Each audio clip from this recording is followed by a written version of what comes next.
wanted to connect with you at this moment in time, which here in the UK is the first day of lockdown due to the coronavirus, because we are all living in an environment where we are drenched in fear and uncertainty.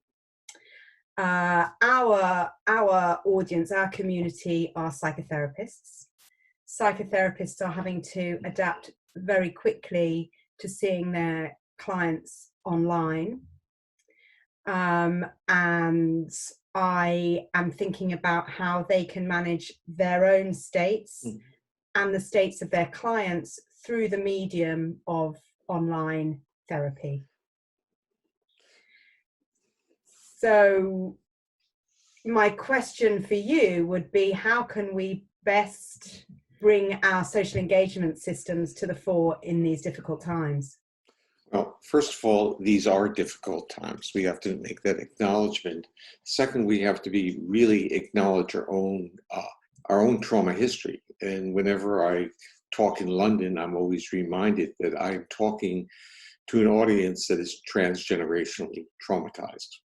So in a sense, I don't mean everyone, but certainly many of them through their parents, their grandparents, whether they were immigrants coming to the UK for a better life, or whether they were children of survivors of World War II. So there's a lot of trauma embedded in the history of Western civilization. And if we talk about the UK, we also are talking about the US. We have a lot of the same issues, except World War II didn't visit us, didn't come to our towns and our shores. So the transgenerational bit is a little bit different. But we also have many survivors of the Holocaust and many people who have come to the country in search of freedom, but they carry with them this history of trauma. So what we know, and this is really because we are interested in relieving the burden of trauma on human, I would say the human species, but on our culture, what we know is that early childhood trauma and early traumas do change our threshold to how we react to threat. I mean, this is part of what we do for a living. The issue is that we mitigate some of those threats through our relationships with others and through our intellectual understanding of what's happening to our body. But the other point is that there's still cues. The cues can still be triggers. And so once we're asking people to self-isolate, self-quarantine, reduce the way that they regulate their social, their emotional, and from my perspective, a polyvagal perspective, their capacity and toolkit for regulating their physiological state, their thresholds to be reactive, to be more defensive, become even greater. And so the first thing really is to understand that when we're in states of threat, our body shifts physiological state as well to prepare ourselves to mobilize, to fight or flee.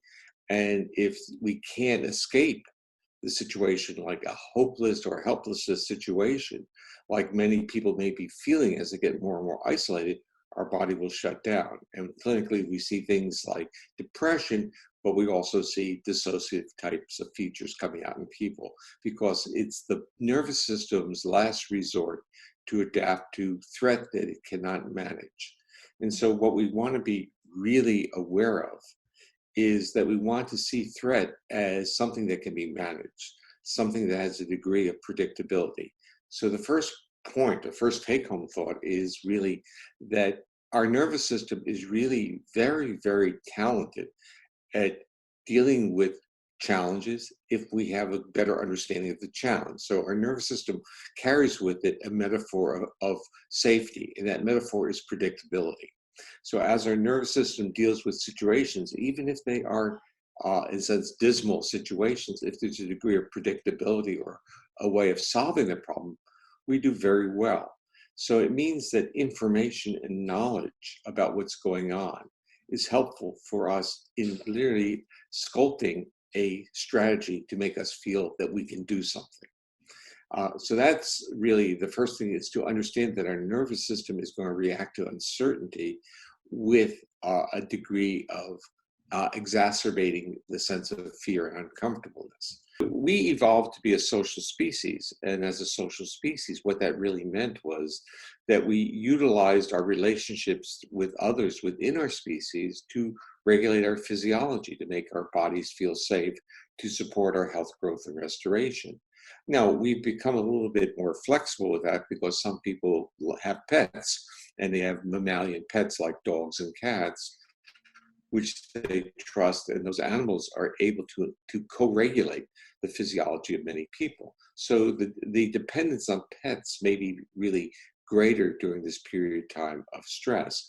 But the real point is that as a social species, we tend to use social engagement, meaning talking to people, being in close proximity to people, sharing feelings, and sometimes just being in the presence of another. We evolve. But now what we're being instructed to do is not to be in contact with other people. Mm. And this in itself makes our bodies feel very uncomfortable. However, from an intellectual, from our smart brain perspective, not having contact with others is the way that this virus will come under control. So we have to be creative and utilize other technologies and other opportunities. But we have to, if people aren't reaching out to us, we have to reach out to them using the internet, using video chats, using the phone.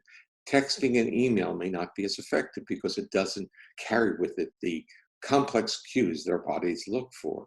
So video chatting isn't bad. It's not as good as being face-to-face, but it's going to have to serve its purpose, the purpose of making us feel connected. Certainly. I mean, when I was thinking about the different states that we can get into, so the safety state, the fear state, and the life threat state.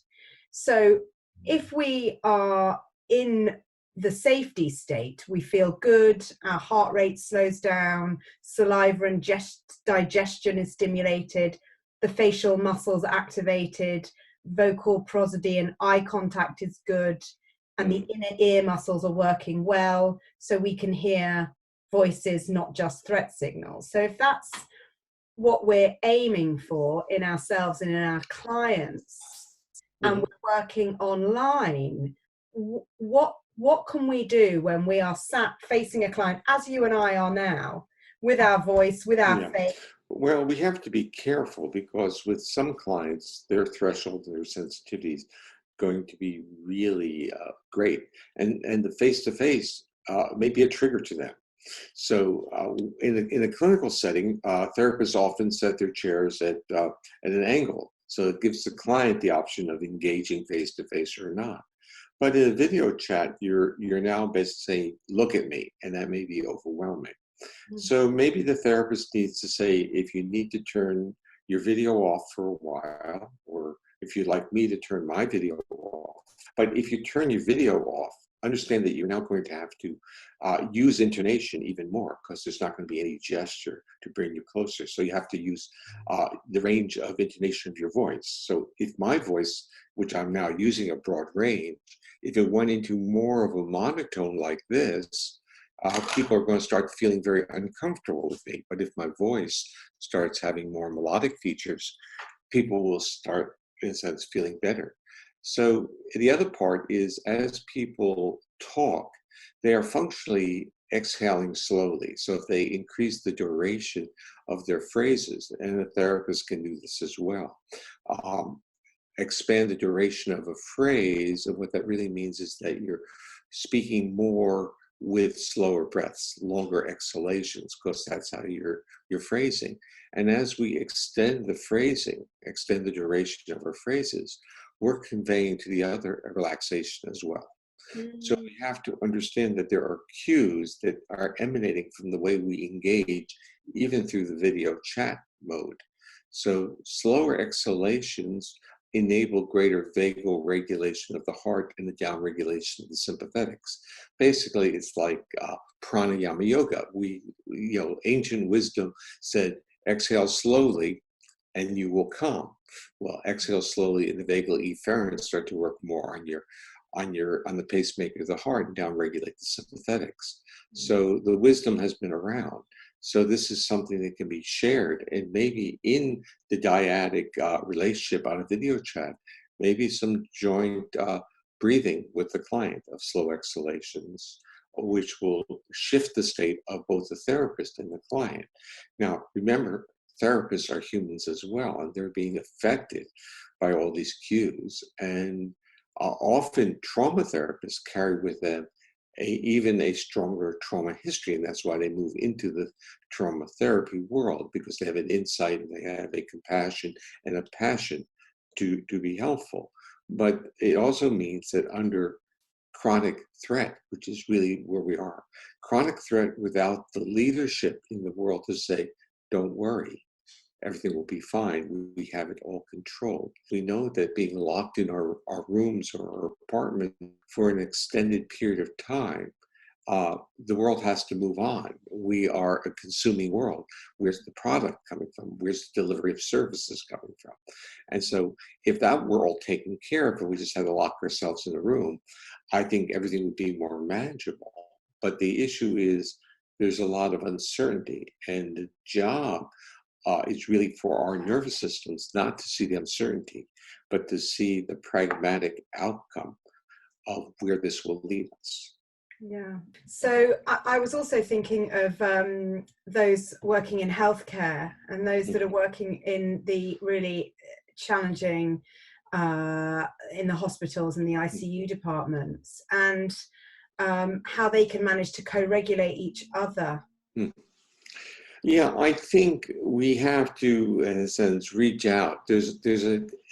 When people live in dense populations, like we're talking about London or New York City, there's a tendency to be, I would use the word shy, but I don't really mean shy. I really mean that a less impulsively engaging strangers or others, or even people you work with, keeping more your personal space to yourself. And what we're saying is really, under times of duress, our nervous system wants to welcome engagement from trusting people. So for the healthcare providers, they need space or people that they can go to with whom they trust, they feel comfortable. Now, remember, going to is now, the meaning of that is changing. You can't just go over someone's house. Now we're saying go to, meaning talk to them, video chat, have a degree of connectedness.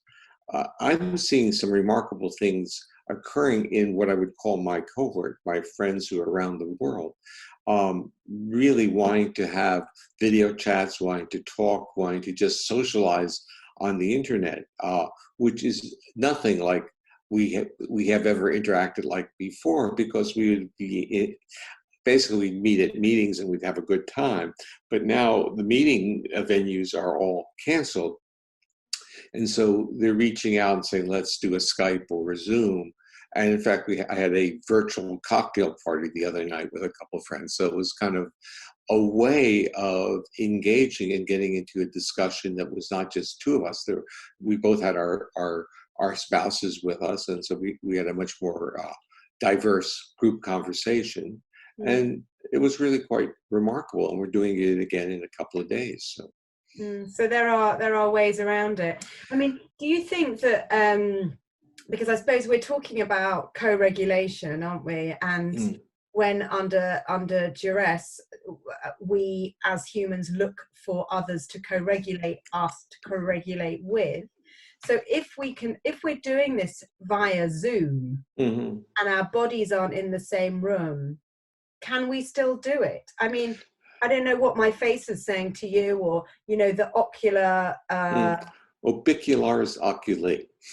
These things are going to become more important as we are doing this.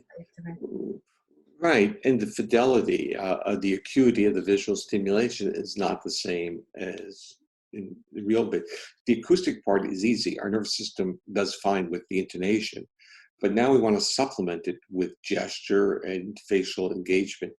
And it's not exactly the same. So it's almost like we're going through a training or developmental trajectory to, in a sense, even understand the cues or the range of them. It's a learning curve for us. And the curve is just really say, can you be accessible to a person who is a few thousand miles away or a few hundred miles away or even in the next building? Can you be accessible through this two-dimensional world? And this concept of accessibility is the critical point, because our nervous system is really on setting limits on a continuum from being highly vulnerable, which is our reactions to threat, to being accessible, which is our reactions to being fully trusting in another. So our nervous system has to move from that threat or this defensiveness to an accessibility. And we have to learn over time to convey that accessibility through the two dimensions of video chatting. Mm-hmm. It's harder work for both, isn't it? For the therapist and for the client. Yeah. I think it's hard work because what we are doing is, one, we're respecting in the client or in the other person that our timidity, our lack of sense of trust in the system is maybe conveyed to the client as saying that we're not really present. So we have to have an understanding that we have to be present for the client, where in a three-dimensional real world, our body being in proximity to the client may be sufficient cues to the client for their nervous system to be acknowledged that the therapist is present. So we have to first make sure that the client is really responding to us as if we're really there. We're present, therapeutic presence. And then when that occurs, the client will give you a mirror back. The client will give you some type of cue from the facial expression, engagement, or even the intonation of the client's voice. And the therapist has to be really on board to detect that and really pick up on that. Because if a client becomes accessible for a short window of time and the therapist is not responsive, that window of opportunity is going to be closed off. So we have to understand that there will be windows of opportunity through video chatting, and we have to be more attuned to it. So I think there's going to be a learning curve in how this works. Yeah. So you're looking for, as a therapist, you're looking for a sort of flattened expression, and you're looking. The therapist would see this as flat facial affect, perhaps rigidity in posture, or even leaning forward. Basically, general physical defensiveness in voice, defensiveness in facial emotional expressivity. And when reaction, more exuberance and more optimistic, where you see it in the upper part of the face, the therapist has to really be on board quickly. So people really have to, it's going to be initially more work.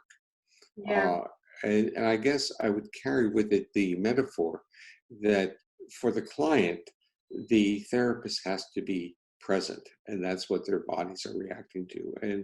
And this is going to be an awkward period of time. And we also remember that being present is not the same as being intrusive. And being intrusive, there's also the possibility of staring or a misread eye gaze or a misread head gesture while a client is talking about their personal bit. So the client is now saying, I'm accessible, and now the therapist is being dismissive. So that's very interesting, because we're in this state, this heightened state. And then we've got this new way of communicating, which actually feels much more intimate than being in a therapy room. Well, that in a therapeutic setting, the client doesn't have to look at the therapist. And in this setting, the client feels they're just being transparent. So there can be a sense of vulnerability. And what the therapist may ask is, would you like me to turn my camera off for a while? Would that make you feel a little better? And you tell me when you'd like the camera to come back on. And that may enable the client to be held in a mutual space with the therapist just through the intonation of the voice. So it also sounds as if the regulation or the state, the autonomic state of the therapist is pretty key. Oh yeah, and remember, this is everyone knows this, but we have to always remember therapists are human. So, Yeah. which means that they have autonomic nervous systems, and they're going to be reactive, and they're going to be highly not only affected by the threat that's going on with the COVID-19, but also overly internalized about their responsibility to others, meaning their clients, which will make them even more metaphorically tightly wrapped. So their accessibility to the client may be paradoxically downregulated during this period of time when that accessibility is most greatly needed. So what I'm saying is the therapist needs to be aware of their own bodily state and has to do things like self-care, and has to be self-compassionate, has to have self-compassion for what's happening to them. Co-regulation needs to be present with another. Yeah, yeah. And to be very open about their own, not open about their own responsibility and burdening the client with that, but something about sort of owning uniqueness of this situation. Right. And I think there's also, I would say, a positive pathway through this, and that is we're all in this together. Yeah. There's a total democracy of this. So the therapist is not different than the client. And the wealthy person is not different than the person who lives in fewer resources. So there's a democratization of the state we're in, and which means that we're sharing the experience together. And I think that can be a window to work with, that this is a shared experience. So that it's not merely you're having your trauma or your threat, but we are having it. That's a little bit different. And now we create a collaborative, cooperative way of dealing with it. Yeah, absolutely. Yeah, it's very interesting. Yeah. And I just wondered, I don't know if this is a bit kind of a tangent, but wondering if the state of one's autonomic nervous system makes you more vulnerable to getting poorly, to getting the illness. And Well, I think that's a remarkably important question. And the answer is, in the abstract, absolutely. So there are two things we want to emphasize, is that your autonomic state does affect your reaction to the world, and we call this neuroception. So when you're in a state of physiological defense, your psychological perspective of the world is much more negative. Okay. So, but now the next question is, what about your internal reactions to threats? And the answer is, in the short term, it probably downregulates your vulnerability by setting up defenses. But in the long term, our defense systems in our autonomic and our immune system, they're not designed to be in chronic high alert. So we then start creating, the curve goes in the other direction. So there's kind of a exhaustion to the system, but the system just can't maintain itself. The metaphors we can carry around with us are from Star Trek days, where you put your shields up, your energy shields. Well, that takes a lot of energy, but it protects you from being hurt. But it interferes on the body. Our protection interferes with our normal homeostatic processes, which means we become more vulnerable to illness. So living a life of chronic threat potentially can make you more vulnerable to all forms of disorders. So I'm not saying walk around with false hope, but I would say create an optimistic narrative. And that is that I feel gratitude. I mean, feel gratitude for what you have, that as we start taking a more positive view of ourselves, our body likes that. It's and a lot. I mean, the nervous system doesn't know what the story is. The autonomic nervous system doesn't know that we're all at threat of getting this virus. All it knows is that it's got to do something serious. Well, the autonomic nervous system knows, if we want to attribute a knowledge to it, that we're in a state of defense. It doesn't know what defense of what, but it knows we're in a state of defense. And this is where you're saying we know what to do, which is usually it has two strategies. One is to mobilize, which means fight or flee, and the other one is to shut down and disappear or death feign. And we see this in physical threats to the body.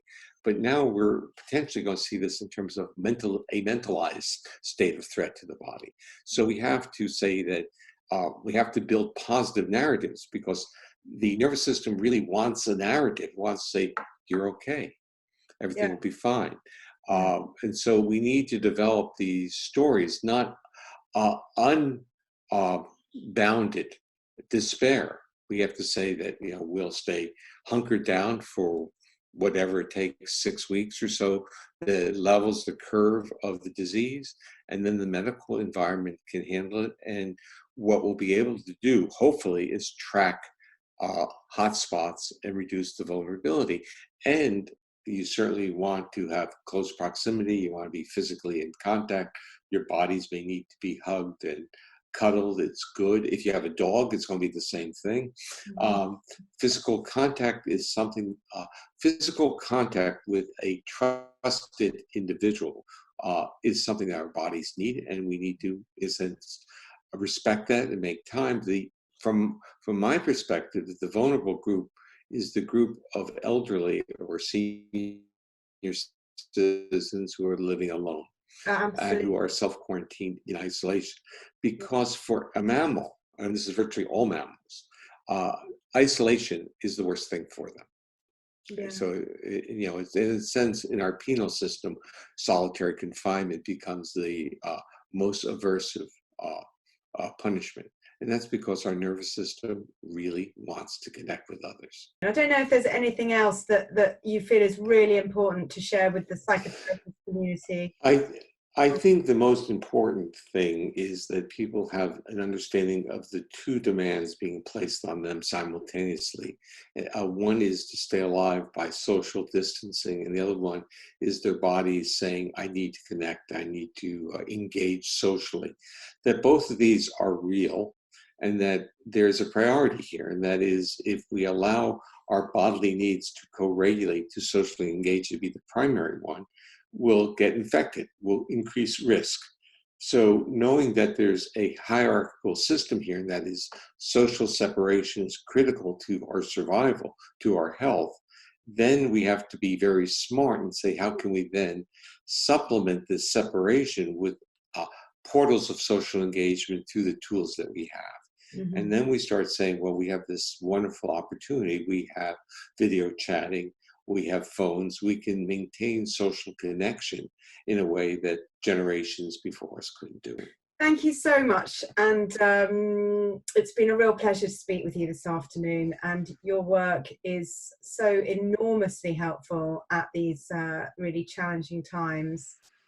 Well, thank you, Alice. And it's good to see you and to connect for a few minutes, and in a sense to reach out to the rest of the therapeutic community, because we're in this together.